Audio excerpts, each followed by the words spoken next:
All right, Marty, are you ready? I am ready. All right, Yeah. Here we go. So 5, 4, 3, 2, and 1. All right, folks, welcome back to the Trauma Therapist Podcast. I'm very excited to have as my guest today, Marty Smith. Marty, welcome. Thank you. Thank you. I'm so honored and glad to be here. All right, appreciate that. So Marty is an occupational therapist who specializes in somatosensory activity recommendations. She's worked closely with Dr. Bruce Perry and the Trust Based Relational Intervention educators since 2010 to instruct organizations on how trauma impacts the sensory systems. She's created a web-based assessment tool known by the acronym KALMAR, based on the NMT model, which is Bruce Perry's model, that provides free activity recommendations based on behaviors reported by the caregivers. And I'm sure we'll get more into that. Her recent book is titled The Connected Therapist, Relating Through the Senses. It's a must-have resource for understanding how to rehabilitate sensory systems impacted by trauma. All right, Marty. Before we go in here, share with listeners where you're from originally and where you are currently. I am originally from Indiana. So grew up, kind of parents were divorced. So Carmel, Indiana was mom's home, and Greencastle, Indiana was dad's home. So there was kind of the suburbs of Indianapolis, and then more out in the country and a little bit more rural Indiana. And then I graduated OT school and worked in the school systems in Terre Haute, Indiana, which is kind of on the Illinois border, and really learned how to work with a shoestring budget and not a lot of financial assistance and things like that. And so then met my husband online on eHarmony, and he moved me to Austin, Texas, because he works in tech. And tech for me was like a guy in his basement living with his mom. And so I was like, why can't you live in Indiana? And he was like, there aren't jobs for me in Indiana. And so he was saying I could live in Chicago or LA or New York or all these places. And I was like, I'm kind of, I'm not a farm girl, but I like to think I'm a farm girl because I grew up in Indiana. And so Austin, when we moved here back in 2003, it was a little more country feeling. Now it feels like small San Diego, but when we moved here, it was a nice small town compromise. So he could do his big tech stuff and I could do my very cool OT stuff. So yeah. OT, occupational therapy, give our listeners just a brief summarization of what that is. That's the best career in the world. Is the brief synopsis. It's basically looking at a person's functioning throughout their lifespan, and you can work at any point with someone in any setting, and it's analyzing their activities of daily living, the things that they want to do, and figuring out how to help them achieve the goals of doing those things. So it is about looking at tasks, looking at situations, and saying, where's the hitch in the giddy up? And can we fix that? And can we move on? And, I tell people it's like nursing. You get a nursing degree, you could work at a school nurse, or you could be a medvac. And you wouldn't want your school nurse in your medvac helicopter, and you probably wouldn't want the medvac nurse at the school. And so OT is the same way. I specialize in sensory processing. One of my best friends from OT school is a hand therapist. You wouldn't want me working on your hand, and you probably wouldn't want my friend working with your child who has had trauma, right? So it's a lot of our continuing ed is what leads us into where we're going to go. Okay. But it's a very generalist field, and we do everything from working in the NICU to working with spinal cord injuries to working in the school systems, nursing homes. I personally work at a care farm, which is kind of an interesting field. I work with animals and plants, and I have a high population of people who are either foster or adopted, or they've experienced trauma in their background. Oh. And so they come to me because, you've read Bessel van der Kolk's The Body Keeps the Score. You've, talked about Bruce Perry's model, Dr. Perry's model of, the neurosequential, where you have to calm the brainstem and things like that. I live in the brainstem a lot, and that limbic system. And so because of my trainings, I kind of use the animals and the land and nature and help calm those sensory systems so that the kids can then function in school, in their relationships. And, so I work on those base skills. Okay. We're going to dive more into that in detail, but let me just pause you for a second and say, I have a lot of respect for OTs. When I was working at a clinic in Northern California, we were assessing and treating young kids who were showing early signs of psychosis.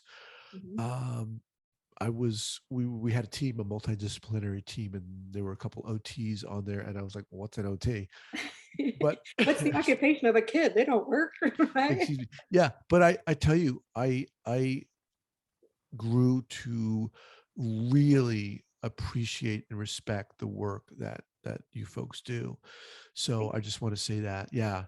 Um, all right, why OT? What got you there?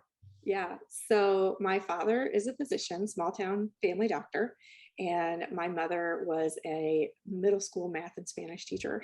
And so I loved, because my dad was in rural Indiana, everyone knew him. So, if you're ever with dad, people were talking medicine. And I loved the chatter. I'm fascinated by the human body. I love neuroanatomy. I loved gross anatomy, was one of my favorite classes, because I was like, oh, I get to feel all these muscles and see these structures and really understand how the body works. And love that. Several of my siblings did go into medicine and become doctors or physician assistants. And so we have a very medical family, but I noticed that a lot of them were tied to their beepers. And my own father was absent a lot because he was working so hard, Right, right. literally saving lives. And so I loved my mom's schedule of being a teacher and being off in the summers. And I like to scuba dive and I like to travel and, I like to have that free time. And so I thought I would be a special ed teacher. And when I did an internship or a practicum in high school, I met some kids with cerebral palsy. And I thought, no, I love these kids and I Wow. love trying to figure out how to adapt things so that they can be independent. And how can I make adaptive equipment or just change their positioning or use my body to, co-regulate with them and bring out, because back in the 90s, these kids were, somewhat trapped in their bodies, right? We didn't have the assistive technology that we do. We didn't have the strategies and the Right. methods that we have now. And so for me, I fell in love with that population and I was like, I want to unlock the minds of these Wow. children and So help how them. old were you when you I was realized this? 18, 18. That's Yeah. pretty amazing, Yeah. to have, oh, you said several of your siblings Yeah. Yeah. go into a field, because it's very easy to be swept away and be lured. Becoming a physician has a Oh certain yeah. Yeah. cachet with Oh it, yeah. right? But for you, I think, to say, wait a minute, it points to a certain level of self-awareness you had. Yeah. Well, and the other thing is too, I mean, it's a family practice. Like my father's practice is a family practice. Like a lot of the people that work there are the family. And what is interesting though is they do amazing things. And I love that my siblings all chose that path and they're all brilliant and they literally save lives on a daily basis. The two things though that I had that self-awareness, I guess, that you talk about was I didn't like the hours. I didn't like going to the grocery store and having somebody ask me about the rash on their hand. Right. I didn't want that lifestyle where I was never off, right? Yeah. And I also, they had so much pressure. I mean, people literally, they would come home and be like, I might lose this patient. And Right. with occupational therapy, there are settings where we do lose patients, and that does happen. But for the most part, especially if you're in the school system, people don't die on my watch. Yeah. And I really can only make people better for the most part. Now there are things I could do that would hurt someone, but it would almost have to be intentional. And so I kind of looked at OT as a career of, wow, like I will help people every day and I won't have as much heartache as if I'm dealing with the bigger processes and bigger, medical complications. Something else I was thinking though that I wanted to say too was, unless you are that small town family doctor, it's really hard to develop the relationships with your patients and clients. And that is something I do think my siblings do well, is they have good relationships with their clients. But in general, most doctors, they see someone for 20 minutes Right. and they are pressured to diagnose and treat and then get them out, and the turnover is very quick. Whereas with occupational therapy, I get an hour 3 times a week with these people for Right. 6 to 12 weeks. And so I Right. really get to know them. I really get to know their families.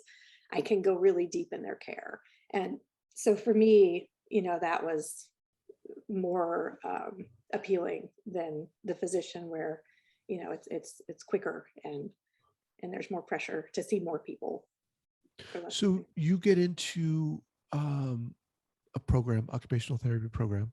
Mhm. What happens? What do you start learning that starts to make these synapses go off for you? I started learning about sensory processing, and there was an element of, I think I have this. this is this explains a lot, like I don't like textures, and sounds Right. sometimes do bother me, and oh, there's a name for that. And it's not just the name of when you're doing abnormal psych and you're like, oh, I have obsessive disorder. Oh, I have this. Like it's oh, I really do have this, And Uh-huh. so that was fun for me to kind of learn why my body reacts the way it does to some things. And again, this is back in 1996. So we did not know near as much as we do about autism. We did not know near as much as we do about trauma.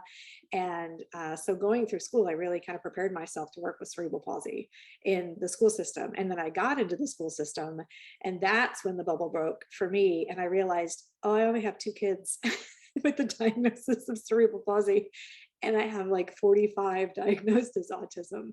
And then it was Oh, like, if I'm going to be good at my job, then I need to lean further into the sensory systems and the sensory processing and what makes people behave the way that they do a little bit more, and more behavioral analysis. And at that time, applied behavior analysis was a really big deal.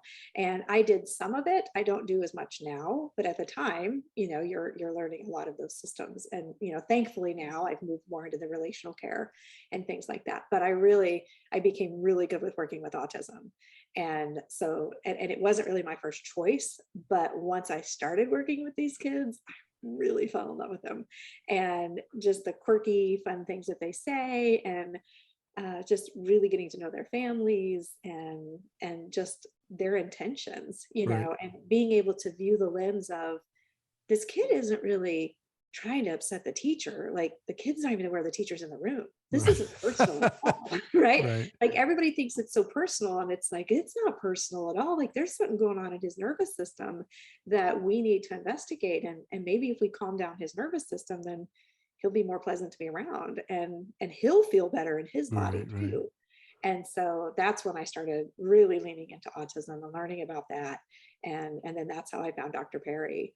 And he asked me to bring that component to his trauma work in the neurosequential model of therapeutics. So, but Okay. Well, hang on, hang on. So I'm sure there's a story between you learning about Dr. Perry and him saying, "Come on over there's here." a really good story about that. You would love Okay. that story. Well, let's hear that.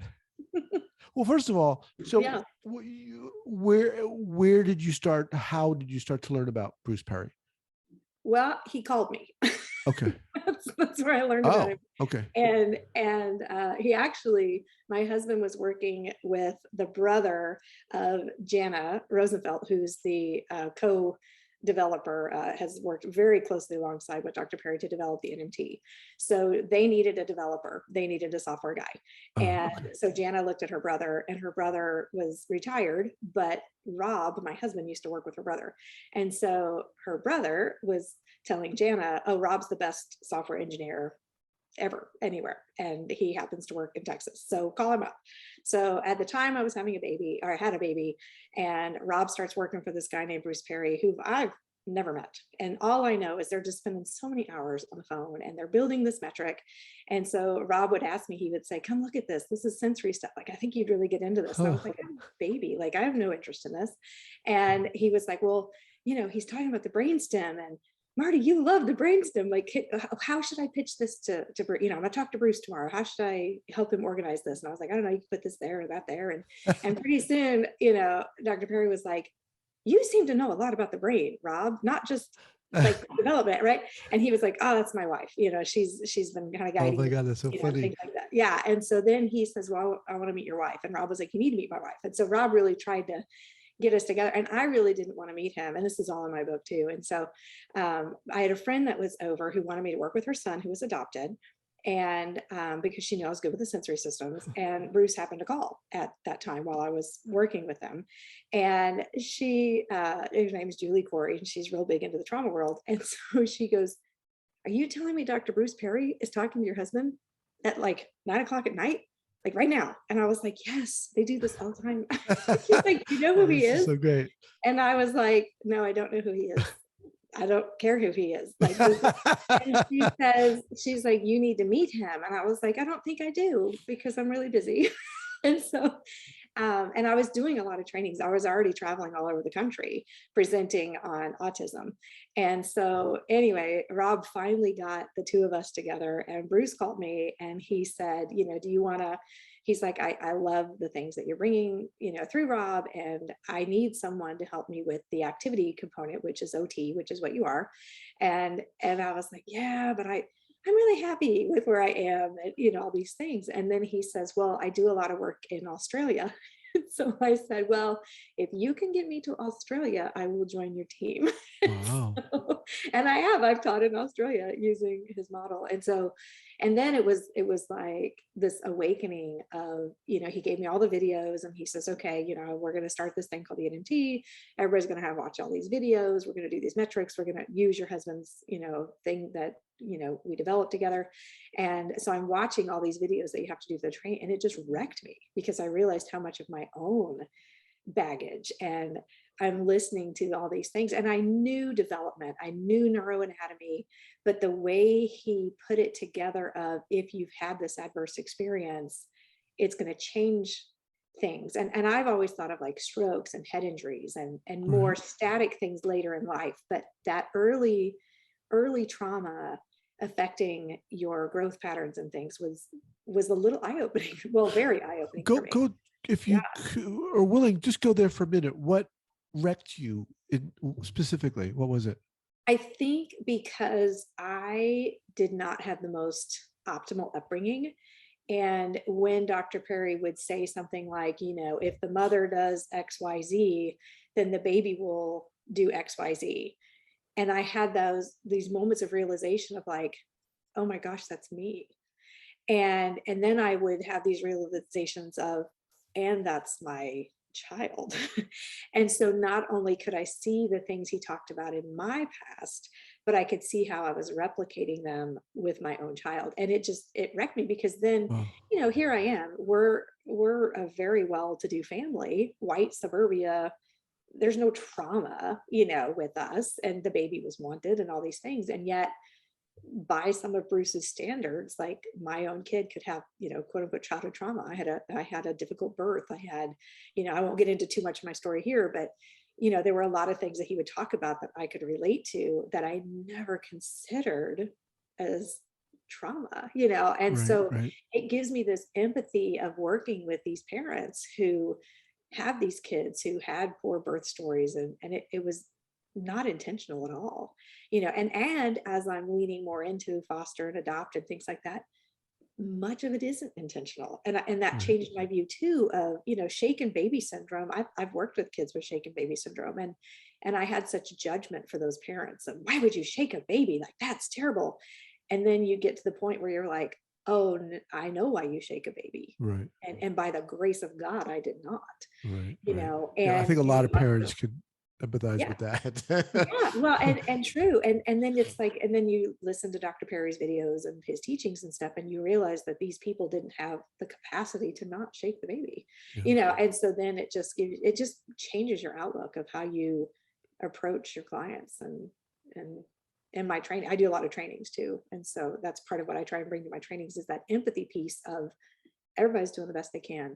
And like Robin Goebel, is very good about saying, you're keeping your nervous system safe, and we do a lot of work together because our work is so aligned and what we're teaching and things like that too. What a crazy, fortuitous, inspiring story that was. Oh my gosh. Yeah. And people always laugh. They're like, Dr. Perry called you? And it's like, yeah, and I wouldn't take the call. And now I know who he is. And I've been in his circle and I've seen people just fawn over him at conferences and things like that. And it's so funny to me because it's like, wow, I had no idea. And it just proves you don't know who someone is unless you're in their circle. And so my daughter laughs and teases me because she's like, my mommy's really famous, but she can go to HEB in her pajamas and nobody knows who she is. So I'm like, that's the perfect kind of famous right there, where you're famous to a very small group of people. Let me just remind everyone that I was speaking with, Marty Smith, occupational therapist. Her book, The Connected Therapist, Relating Through the Senses. Um, why did you write this book? Because I was asked to. I got a lot of questions of as I would be finishing a lecture, or a seminar, or, presentation, and people would say, well, where can I go for more information? And, I loved the Raising a Sensory Smart Child by Lindsay Beal. That's a good one. I love Dr. Vanderkort's The Body Keeps the Score. That was a really good, Dr. Perry's Boy Who Was Raised as a Dog. Like I would give these books, but there wasn't a book for OTs that combined trauma and somatosensory. And so in the back of my mind, I was like, okay, I should write that book. And then Dr. David Cross works at the Trust Based Relational Intervention, TCU's TBRI method. And he asked me to write an appendix for their manual to do the practitioner training. And I said, well, I got a lot I want to tell people. And he says, well, write as much as you can. And so I did. And then he was like, I think there's more in you. I think you could tie your personal story to this and make it really powerful. And he says, have you considered writing a book? And I said, well, I have, but that's not my thing. I don't read. When you get to my book recommendations, I think you'll be delighted to hear what I recommend, because I'm not a reader. I'm just not that person. I don't like it. I'd rather scuba dive or hike or, something like that, more active. And so anyway, he kind of convinced me, and he says, well, if you'll write this book, we'll advertise for you and we'll sell it to the practitioners. And, and I said, fine, I'll write it, but then I don't want anything to do with it. He was like, deal. So then Michael Rimley, who you've had on here a couple of times, he and I are two peas in a pod. We met at a symposium that Dr. Perry was teaching at, and he was waiting for Dr. Perry to sign some horse that he was carrying around, like a little flat Stanley thing. And I happened to be up there because Rob was in a meeting with Dr. Perry. And so we were in the waiting room together and hit it off like two peas in a pod. And he's one of my dearest friends now. And so anyway, I was talking to Michael, and he wanted to do this Rising Tide, and which is amazing. And he's really turned it into something great. And so I was going to be one of his speakers. And I said, well, Dr. Cross asked me to write this book, and he was like, do it by Rising Tide. And I was like, Michael, it's like April and Rising Tide's in June. And he's like, I know you can do it, Marty, you can do Oh it. my gosh. Like, okay. So we have an RV, and I took the RV to a campsite, and I would spend Wednesday nights at this campsite and write this book. And then I met this friend named Holly Timberline, who's amazing. She's in this group that we're trying to launch. We're actually hoping in the next few weeks to have an alliance for trauma responsive OTs up and going, a website for OTs to come and find more trauma minded people. Terry Barney is in there with me. There's a group of about 5 of us, and she's been on your podcast as well. She was the first OT that you ever had. Yeah, she's and awesome. So she told me to tell you hi. And so anyway, there's a couple of us in that group, and Holly used to be an editor. And so we're bonded trying to start this nonprofit together. And then Holly was like, I'll edit it for you. And I was like, perfect. Wow. So in 2 months' time, I wrote a book and put it on Amazon and became a bestseller. That's incredible. So who's the book for? The book is written for both parents and practitioners. Holly and I both worked really hard to make the language very accessible, so that I talk about the proprioceptive system, but then I just say it's just receptors in your joints that are stimulated when you move and squeeze things, right? I talk about gate control theory, but then I just say it's just an override of putting pressure on your thumb, right? And so I talk about these concepts, but I make them very easily accessible. And I want it to be read by parents to give them a foundation of maybe some of the symptoms of why the child is behaving the way they are. Maybe it's not intentional, maybe it's a sensory based thing, so that they can go to their OT and say, could this be a thing? And relating to the parents of kids can be really hard. And even for an OT like myself, I struggled with trying to understand kids. And then for the practitioner, the second half, so the first half of the book is kind of my journey from that applied behavior analysis into more trust-based relational intervention and the neurosequential model. And then the second half is, okay, OTs, you're getting these kids from trauma. You can't look at them like you look at a kid with CP.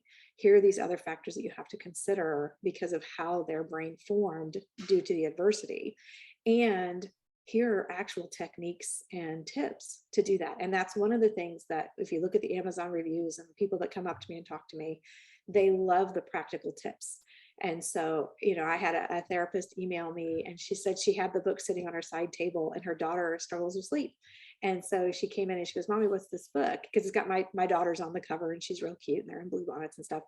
And the little girl said, "What's this book?" And the mom says, "Oh, it's a book this OT is trying to help me help kids." And she opened it up and read the sleep page. And in there, I just give suggestions anybody can use. You don't need fancy stuff. And Right. so Marconi Union has a song on Spotify called Weightless. And it's been studied at universities and stuff to help people sleep. And so that's one of the tips that I give is the Marconi Union Weightless. And the little girl says, "Can we try this?" And the mom was like, "Sure." And the mom was like, she went right to sleep. Like, Wow. she says, "I was reading this book for the kids that I work with, but it helped my daughter." And so that's amazing for me to hear that, is that I wrote this book because Dr. Cross was like, "You should just write the stuff," because they never give me enough time to talk.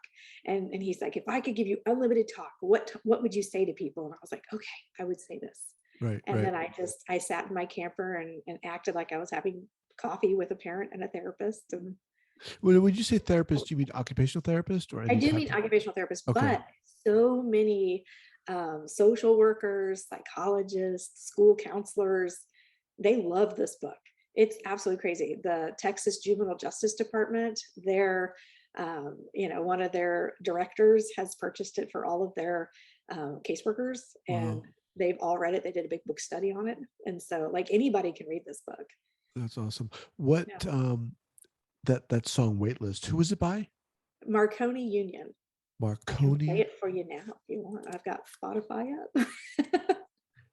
And it's just a really interesting, and it has graphics that goes with it. So it's Marconi Union Weightless. It's an 8-minute song, and this is what it sounds like. If it'll go. Yeah, can you hear that? Yeah.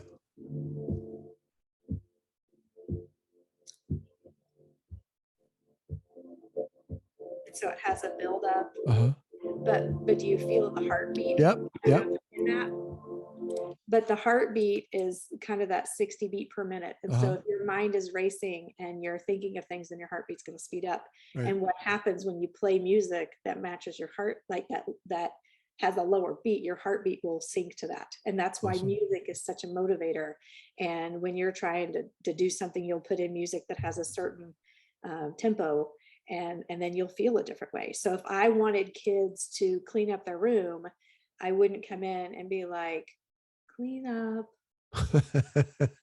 clean up," it's clean up, clean up. You want to get the energy going. And so Right. that's one of the things I talk about in the book. And I'm not trying to sell the book. I've paid the cost of my book. I don't care if I Right. sell another book ever again. Right. I'll give you a free one if you meet me in person. But it's that I want people to understand, like, if you listen to Lady Gaga, it's going to evoke a feeling in you. Right. Right. And that's a really simple intervention to do with somebody. And if you listen to Mozart, you might have to go to the bathroom. It's because of the way the music is structured. And so the book is kind of like, well, why? It's because it's of the tempo, and it's because of the emotional feeling that the song will evoke. If I played something, you look like you're about my age. I believe when I stalked you, you were in your 40s like I am. And so if I were to play like Bruce Springsteen or something like that, you might go back to your childhood, and you would have certain, James Taylor might bring in Right. family moments because that's what your parents listened to. Exactly. And so, yeah, so the book is really about how do we use sensory in my life, my passion, if you will. This is my passion, is how do we find activities that speak to people, and then how do we understand why they speak to people and why they change. Because if I have an association with Neil Diamond because it reminds me of my father, and we danced to Neil Diamond all the time. But if my father was an alcoholic and he always listened to a Neil Diamond record as he was drinking, I'm going to have a very different association. So I can't be the therapist that says, "Hey, you guys, Neil Diamond cures everybody because it cured me." You have to understand why it cures me. And then you have to understand why it won't cure somebody else. But maybe that person had a bus driver that always played I'll say Dr. Hook. You probably don't know who that is. I do know who Dr. Hook is. Yeah. I love Dr. Hook. Yeah. But maybe your bus driver played Dr. Hook. And so for that person, the cover of the Rolling Stones song is going to be like, hey, I know how, rock and roll, right? They're gonna feel that, and that's gonna evoke a positive memory for them. And so really my job as the occupational therapist is to say what sensory input is coming in and what does it based it? How does the body react to that? Right? Because certain substances and certain things will automatically influence you no matter who you are. Right. But then how do we view that through the lens of trauma? Because if you smell smoke, your first response is going to be alert. And you're going to be like, it's a fire. Where is the fire? But if you add the context of a campground, then that smoke could actually calm you down. Right. And so understanding smoke is an alerting sensation, but if you understand the context around it, it's more nuanced than that. And so I try and break down those nuances for people. Wow, Marty, you're incredible. You are. I mean, you're so inspiring. I mean, you asked me why I keep doing this, and this is it. I mean, look at you. Come on. I love my job. I really do. Well, it's clear. It's clear you do. I mean, and I work with people like Michael and Robin. Like, come on, it's a dream team, right? That's awesome. I'm so glad you came on here. What is okay? So we got your book again, The Connected Therapist, Relating Through the Senses. Do you have any other go-to book recommendations? I do. Okay. Tell you, I set them aside so that I wouldn't forget. I've got 3 that I have to tell you. Okay. One, where is it? And this one will change your life. Okay, I like that. Have you seen Heart and Brain? Heart and the Brain. Awkward Yeti? Okay. Have you seen this one? No. His actual name is Nick Seeluck, I believe is his name. This is amazing. He has a Facebook page and he does daily comics. Wow. And he does calendars and all kinds of stuff. But the Heart and Brain, and it's body based. So this is his little character and he has all these things. But basically you have the heart and the brain like doing stories. Okay. Right? And I wish I could. Is it a kid's book? No. Okay. It's not. So my brother, who's a physician, I believe, was the one that told me about this. There's a game on Amazon called Organ Attack, and Nick developed this game. And so the idea is you have all these organs, and then you play cards against your friends, and you harvest people's organs, or you kill off their organs. And so the person who has the last organ is the winner.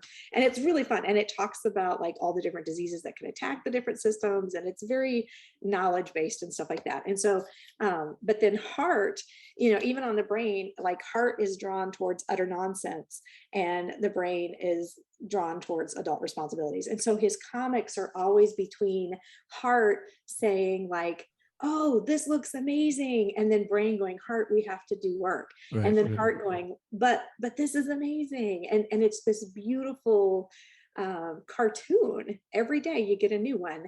And it's all about how we need that balance in our life of the whimsy of the heart and then the responsibility of the brain. And my husband and I love it because he is brain and I am heart. And it's, all about, do we shop our feeling, or do we buy our feelings or eat our feelings, and then tongue comes in and, will influence what they eat. And it's hilarious. Like change your life. If you listen to nothing else I tell you today, oh my gosh, Google Heart and Brain. Wow. See a comic. And if you're in trauma at all and love brain science, you're going to love it. See, you're wanting to do it right now. Even. I'm doing it right now. I'm connecting it up. Because it's so good. Heart and Brain. All right, here we go. Right. And I even have like signed things because my husband's love language is gifts. And so he's always telling Nick to like send me a heart or like send me little fun things. I love it. All right. Got it linked up. All right. What else? The next one that I have for you is what I rely on a lot in my own practice. And they're ridiculous, but they're called the Your Child At series. And these kids, look at them, they're from the 70s. Okay. They're like old books. Like ISBNs are probably in the 70s. Like it's ridiculous. But you have your 3-year-old, your 5-year-old, your 9-year-old. Each of these books goes through what is typical development. And so often we lose sight, like the 5-year-old. I get a lot of calls for 5-year-olds that are showing themselves, and they're all like, he's been sexually abused. Right. And it's like, okay, every 5-year-old plays doctor. Right. Right. And every 5-year-old does the you show me, I'll show you yours. And every 5-year-old is fascinated by National Geographic, right? Right. Like Right. they're curious. And so it's not necessarily meaning that, so these books are just really good at what is the typical life stage for these kids. And that's a really good frame of reference for me as I look through. I get the question a lot, is this trauma or is this normal? Right. And those books really help me sort that out. So Awesome. the second, it's a book Okay. series that I use a lot. And then the third one that I really love is the Belly Button book. This is a children's book. Have you read it? No, You've not read it? I haven't read that one. Okay. Anything by Sandra Boynton. I love Sandra Boynton. And this is a little delightful book. It's a children's. You can see how ratted and tatted it is because I read it to my kids all the time. And I read it to anybody that'll come to my house. But it's about this sweet little hippopotamus. It's this tiny hippopotamus has something small to say. And if we're very quiet, she'll say it right away. Listen. And then the hippopotamus goes, beep-o. And so it has a belly button. And it talks about where the belly button goes. And they love to go to Belly Button Beach. And so anything that Sandra Boynton writes has the cadence for connection.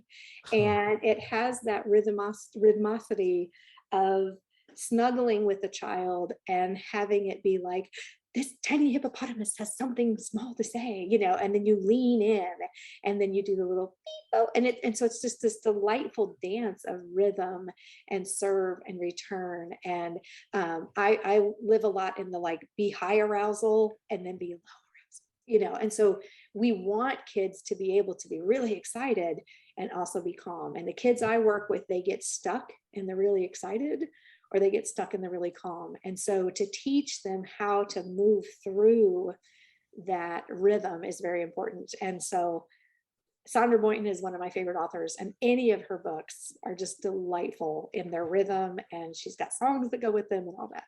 So those are my 3 books: Heart and Brain, Your Child, and we'll have them all linked up here at the show notes page at the traumatherapistpodcast.com. Look, I got to have you back at a later time. Love to have you back. You are just not only inspiring, but just filled with energy and passion. And I love it. And I'm so glad you came on here, Marty.